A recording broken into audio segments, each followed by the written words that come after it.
बोलिए श्री सद्गुरु महाराज की जय। गुरु के ज्ञान से जो विमुख रहते हैं उनकी दुर्दशा क्या क्या होती है, ये थोड़ा सा शिव पुराण है, ये ना स्कंद पुराण की बात है। और शिव जी पार्वती जी को ये समझा रहे हैं। कौन समझा रहे हैं? शिव जी समझाने के लिए लगे हैं पार्वती को। ले ले ले ले ले ले ले, ले कहाँ ले गया समझाने के लिए? अमरनाथ के गुफा में, है ना। और समझाने लगे, हे पार्वती, नौ मुक्तास्तु गंधर्वा, नौ मुक्तास्तु गंधर्वा, पितृ यक्षस्तु चारणा, ऋषयः सिद्ध देवाद्या, गुरु सेवा परामुखा। इसका हिंदी में अर्थ समझ लीजिए। गुरु की सेवा से विमुख, गुरु की सेवा से विमुख गंधर्व, पितृ, यक्ष, चारण, ऋषि, सिद्ध और देवता आदि भी मुक्त नहीं होंगे। जिस मुक्ति की बात करते हैं हम, सबसे पहले तो संसार का जो ये उलझन है, इससे मुक्ति, अपने अंदर जो विकार है इससे मुक्ति। अपने मन के अंदर बहुत सारा विकार पा हुआ है, काम, क्रोध, लोभ, मोह, अहंकार, तृष्णा, ईर्ष्या, द्वेष, जलन, डाह, क्या क्या नहीं इसके अंदर में भरा हुआ है बेटा। इसलिए कहते हैं भगवान शिव पार्वती जी को, हे पार्वती, गुरु की बहुत अत्यंत आवश्यकता है। मेरे गुरु अंगिरा ऋषि ने हमको ध्यान करने के लिए युक्ति बताया। ये सात्विक पूजा है। पूजा 3 तरह का होता है। एक सात्विक पूजा है, तामसी पूजा, राजसी पूजा। तामसी पूजा में खचाखच, राजसी पूजा, ये सात्विक पूजा से क्या क्या मिलता है? संतोष मिलता है, रूपी धन, प्रेम रूपी धन मिलता है, दया रूपी धन मिलता है, क्षमा रूपी धन मिलता है। ये सब संसार में खरीदने के लिए अरबों खरबों रुपया लेकर के अडानी जी और किसके किसके पास जाइएगा तो नहीं मिलने वाला है। ये सब अपने अंदर उत्पन्न होता है, ये सब धन। इस गुरु की सेवा करने से, गुरु मतलब क्या है? परमात्मा जिसकी रचना के अंतर्गत आप रह रहे हैं, एक प्रतीक मानते हैं आप, क्योंकि परमात्मा सर्वव्यापक है। प्रहलाद को पूछा, कहाँ तुम्हारा परमात्मा? बोला, आपके खड़ में, खम्भ में, सब जगह दिखाई पड़ रहा है पिताजी। यहाँ पार्वती को शिव जी समझा रहे हैं क्या? आगे समझाते हैं कि गुरु मंत्रो मुखे यस्य तस्य सिद्ध्यन्ति नान्यथा, दीक्षया सर्व कर्माणि सिद्धयन्ति। गुरुपुत्र के, जिसके मुंह में गुरु मंत्र नहीं है, गुरु से मंत्र दीक्षा लेंगे तब न जानेंगे गुरु मंत्र क्या है। महामंत्र सोई जपत महेशु। भगवान शिव उस महामंत्र को जपते थे। नहीं जानते उस मानव शरीर में आकर के, तो ऋषि महात्माओं की वाणी से मिलो, वेद उपनिषद, उसमें गुरु की क्या महत्ता है। भगवान शिव यहाँ गुरु की महत्ता बताते हुए कहते हैं, जिसको कहते हो कि 100 कोस गंगा जल लेकर के बोल बम करते हुए आते हो, श्रद्धा और विश्वास का रूप पर जल अर्पण करते हो, वो क्या कह रहे हैं उनको सुनो। भगवान शिव कहते हैं कि जिसके मुख में गुरु मंत्र नहीं, जिसके मुंह में गुरु मंत्र है, उसके सब कर्म सिद्ध होते हैं। उतना दूर से 100 किलोमीटर से आता है ना, मनोकामना लिंग है वो, मन की कामना वहां पर पूर्ण होती है। भगवान शिव कहते हैं कि उस मंत्र को जपने से सिर्फ जो है ना, जिसमें विश्वास है, बोल बम मंत्र में विश्वास है, तो बोल बम मंत्र जपते हुए लोग आते हैं और देख लो उसका सब कर्म, कहता है सब कर्म सिद्ध होते हैं, दूसरे के नहीं। दीक्षा के कारण शिष्य के सर्व कार्य सिद्ध हो जाते हैं। बोलिए श्री सद्गुरु महाराज की। आगे बहुत बात समझाते हैं, समझते समझते सुनने का फुर्सत में बहुत समय निकल जाएगा, इसलिए अब जो है इतने दूर तक रहने दीजिए। भगवान शिव और क्या समझाए हैं इसको आगे समझिएगा। गुरु मंत्र का और सुनिएगा, क्या सुनिएगा।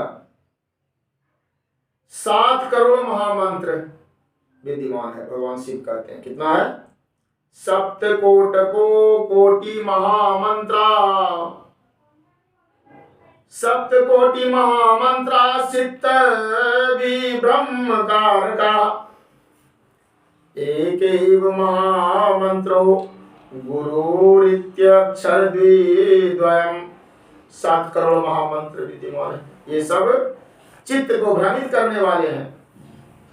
जितना भी मंत्र है वो चित्त को क्या करता है? भ्रमित करते हैं। भगवान शिव कहते हैं गुरु नाम का जो 2 अक्षर वाला मंत्र है, एक ही महामंत्र है, 2 अक्षर वाला महामंत्र है ना, ये सर्वोपरि है। गुरु त्यागाद भवे मृत्यु, मंत्र त्यागात दरिद्रता, गुरु मंत्र परित्यागो रैरवम नरकम व्रजेत। गुरु का त्याग करने से मृत्यु होती है। मृत्यु क्या है? संसार में कहता है हम जिंदा हैं, जिंदा भी मृत्यु है उसका, मरा हुआ ही समान है। जिसके अंदर काम क्रोध लोभ मोह अहंकार पूर्ण रूप से व्यापक है, वह मरा हुआ ही है। जिसके पास शांति नहीं है वह मरा हुआ ही। कितनों धन है उसको लेकिन बेचैन है दुनिया में, शांति नहीं है उसके पास, तो वो मरा हुआ ही पुरुष है। यहाँ शिव भगवान कहते हैं, हम नहीं बोलते हैं। मंत्र को छोड़ने से दरिद्रता आती है, और गुरु एवं मंत्र दोनों का त्याग करने से रौरव नरक में पड़ता है। रौरव नरक क्या है? नरक क्या है? सकल पदार्थ यही जग माही। नरक का स्वर्ग भी यहाँ है। जिस समय हमारे दिल में दिमाग में व्यापक हो गया कौन? राक्षस, काम क्रोध लोभ मोह अहंकार तृष्णा, देख लेंगे साले को, निमक देके गाड़ देंगे उसी जमीन में, सड़ा देंगे इसको मार के। बलवान ताकत देख लेंगे, उठा के पटक के मार देंगे छाती पे चढ़ के। सबको इसके अंदर में अहंकार है बेटा, सबके अंदर अहंकार है। 5 भाई पांडव का अहंकार को चूर्ण किया था। कहां पर जानते हो? नहीं जानते हो? यक्ष युधिष्ठिर वाला, यक्ष बना था उसका दादा। जंगल में जा रहा था ना, तो प्यास लगा युधिष्ठिर को, तो कहा पानी ले आओ। छोटा पाकर कुंती को, सबको प्यास लग गया पूरा। गया एक तालाब में, देखा एक जंगल में तालाब था, तो बड़ी घमंड था अर्जुन को तीर चलाने का। जैसे ही गया तो कहा कि देख, एक आवाज आई उस तालाब की, अज्ञात आवाज, मेरे प्रश्न का तुम जवाब दे लो तब पानी पीना। लेकिन उसको भी इतना प्यास लगा था, क्या है देख लेंगे, देख लेंगे, निकलो कौन बोलता है। एक पान में तुम्हारा जो है ना सत्यानाश कर देंगे। वो पानी पीने के जैसे बड़ा मर गया। आस देखता है, पास देखता है, नहीं आया। फिर दूसरा भाई गया। दूसरा भाई कौन था? अर्जुन। अब की बार भीम गया। गदा का ताकत था इसको, इसको भी पूरा जोर से प्यास लगा था का। कौन बोलता है ये? कौन बोलता है कि पहले जवाब दे लो तब पानी पीना? देखो भाई को मरा हुआ देख रहा है वहां पर, कि मर चुका है उसका, उसको प्यास इतना लगा था कि दौड़ करके पानी पीना चाहा, वो मर गया तालाब के किनारे खत्म। तीसरा भाई आया, उसी तरह से नकुल सहदेव भी आया, और वो भी अपने अहंकार बस में, कुछ ना कुछ अहंकार सबको था। 10,000 हाथी का बल था। तो अहंकार के कारण सब कुछ विंशय गुरु महाराज ने कहा, अहंकार यदि तुम्हारे अंदर पूरा व्यापक हो गया तो तुम नरक में चले गए। काम क्रोध है अंदर में, सबके अंदर विकार है, हर जीव के अंदर। एक चींटी भी काटता है, घोड़े बोले थे, वो भी क्रोध से ही काटता है। हाथी भी चिघाड़ता है, क्रोध उसके अंदर है। हर जीव के अंदर क्रोध है, काम क्रोध लोभ मोह अहंकार। लेकिन यदि वह जागृत हो गया पूरा तरह से, तो वह रौरव नरक में चला गया। वही भगवान शिव कहते हैं यहाँ। और वही युधिष्ठिर आया अंतिम में, तो उसके प्रश्न का जवाब दिया शालीनता से। उसमें एक प्रश्न यह भी पूछा था कि आश्चर्यम, बहुत सारा प्रश्न, इतनी मोटी किताब पढ़े थे हम। मित्र आपस में कैसे छूट जाते हैं, ज्ञान की बात पढ़नी चाहिए किताब लेकर के, समय निकाल करके। दुकाने पर बैठे हैं, मान लीजिए आप किराना दुकान चला रहे हैं, तो किताब निकाल लीजिए, ऐसे पढ़िए, देखिए कि यक्ष महाराज ने युधिष्ठिर से क्या क्या पूछा और क्या क्या उत्तर दिया। उतना नहीं समझ सकेंगे। हम पढ़े हैं इसलिए हम जानते हैं कि पूछा कि किम आश्चर्यम, एक प्रश्न पूछा था, किम आश्चर्यम, आश्चर्य क्या है। तो सोच लो कि मरा हुआ देख रहा है, हमारे पिताजी वो हैं, मर गए, वो मेरी माँ मर गई, मेरे दादा मर गए, चले गए, लेकिन हम अपने आप को यहाँ पर टिका हुआ महसूस करते हैं। नहीं रे, खुट्टा ये गाड़ा भी हमारा ही दुनिया है, जाएंगे थोड़े हमरे, तुमको देख लेंगे। संसार में अपने आप को टिका हुआ महसूस करता है कि हम सब दिन यहीं रहेंगे, रहना नहीं है।